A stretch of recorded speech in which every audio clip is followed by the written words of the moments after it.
पंजाब में स्थित सिख धर्म के 3 तख्त साहिबान वाले शहरों को पावन शहरों का दर्जा देना पंजाब सरकार के लिए बड़े सौभाग्य की बात है।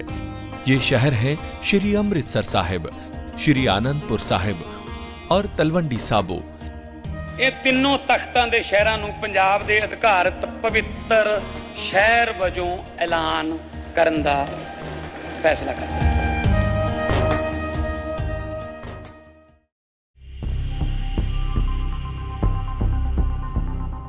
महाराष्ट्र में पुणे की पिंपरी चिंचवाड़ महानगर पालिका में प्रदेश की सत्ताधारी सरकार में खुली बगावत देखने को मिल रही है। अब वो हो रहा है जिसका अंदाजा किसी ने भी नहीं लगाया था। पुणे में होने वाले नगर निगम चुनाव को लेकर पिंपरी चिंचवाड़ पालिका सीट पर अजीत पवार की एनसीपी और बीजेपी एक दूसरे के खिलाफ चुनाव लड़ रहे हैं, जबकि प्रदेश में दोनों गठबंधन में सरकार में है। इस बीच अजीत पवार ने शुक्रवार को अपने एक बयान से राज्य की राजनीति में मानो परमाणु बम फोड़ दिया।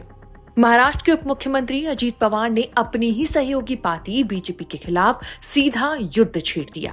दरअसल पिंपरी चिंचवाड़ में एक प्रेस कॉन्फ्रेंस के दौरान अजीत पवार ने जिस अंदाज में बयान दिया, उससे महायुति यानी कि बीजेपी, एनसीपी और शिवसेना के भविष्य पर सवाल खड़े हो रहे हैं। अजीत पवार ने खुद पर लगे पुराने आरोपों का दर्द बयां करते हुए तंज कसा। उन्होंने कहा, मुझ पर 70,000 करोड़ के घोटाले के आरोप लगाए गए थे, लेकिन आज विडंबना देखिए कि मैं उन्हीं आरोप लगाने वालों के साथ सत्ता में बैठा हूँ। उद्याच्याला गुन्हा कुणावर झाला तर गुन्हा सिद्ध व्हायच्या आधीच तो दोषी असतो का? असतो?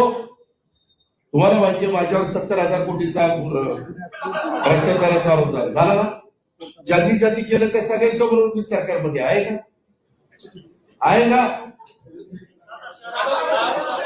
फिलहाल अजीत पवार का यही बयान सोशल मीडिया पर तेजी से वायरल हो रहा है। साथ ही महायुति गठबंधन के भविष्य को लेकर भी लगातार सवाल खड़े कर रहा है। वहीं इसी प्रेस कॉन्फ्रेंस के दौरान जब एक पत्रकार ने पीछे लगे बैनर को लेकर सवाल पूछा और कहा कि इस पोस्टर में आप और शरद पवार यानी जो अजीत पवार के चाचा हैं, वो पोस्टर में एक साथ नजर आ रहे हैं, तो क्या भविष्य में दोनों एक साथ आएंगे? इस पर अजीत पवार ने सीधा जवाब दिया और कहा कि तुम्हारे मुंह में घी शक्कर। इसके बाद पूरी प्रेस कॉन्फ्रेंस में ठहाके लग जाते हैं।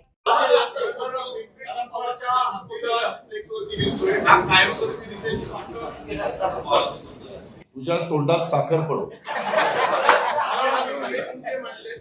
कहीं न कहीं अजीत पवार का ये रुख हिंट दे रहा है कि वो बीजेपी के साथ शायद अपना गठबंधन जो है वो छोड़ दे। हालांकि इसको लेकर पुख्ता तौर पर जानकारी सामने नहीं आई है।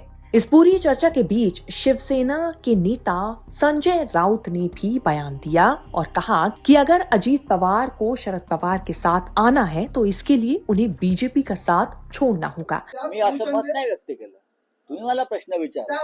अजित पवार भारतीय जनता पक्षाच्या विरोधात जी भूमिका घेत आहेत, त्यांच्या भ्रष्टाचाराविरुद्ध भूमिका घेत आहेत आणि त्यानंतर अजित पवार आणि शरद पवार हे एकत्र निवडणूक लढतायत।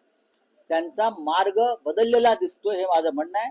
हा जर मार्ग बदललेला असेल तर त्यांनी भारतीय जनता पक्षाची साथ सोडावी। तो वहीं शिवसेना की प्रवक्ता प्रियंका चतुर्वेदी ने भी एक बयान में ये साफ कहा कि कहीं न कहीं अजीत पवार के इस तरीके के बयान जो हैं वो दिखाते हैं कि बीजेपी ने किस तरीके से अपनी वॉशिंग मशीन में लोगों को धोकर साफ किया और फिर उन्हीं के साथ सत्ता में बैठी है।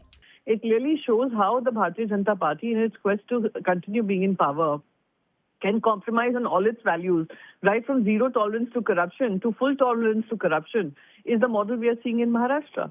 And it has come from no one else but Ajit Pawar himself, who at one point in time, Devendra Fadnavis had said that he will ensure that he is Chucky piecing in the jail.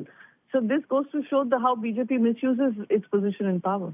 फिलहाल अजीत पवार का ये बयान social media पर तेजी से viral हो रहा है और सनसनीखेज आरोप जो अजीत पवार ने लगाए हैं वो भी एनसीपी, महायुति गठबंधन और शिवसेना को लेकर सवाल खड़े कर रहा है। यानी कि महायुति गठबंधन के भविष्य को लेकर लगातार इस पूरे मामले में सवाल खड़े हो रहे हैं।